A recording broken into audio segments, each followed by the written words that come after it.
Zithi lokhu kunyusa izinga lobugebengu endaweni manje uhulumeni kumele abukeze umthetho wokuqashwa kwabantu kuleli. The new employment equity bill is racist towards us.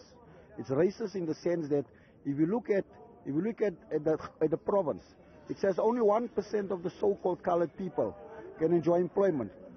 And the reason why I joined this march is the anger at the ANC-led government in marginalizing our people, all colored South Africans.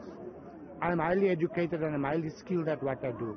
I do understand that I'm of pensionable age, but the rest of my countrymen are suffering.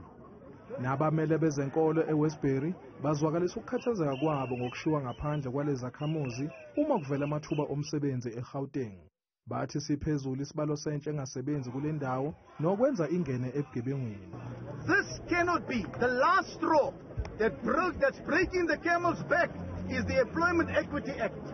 We are saying that it can't be that our children will not have opportunities. Already we have massive unemployment.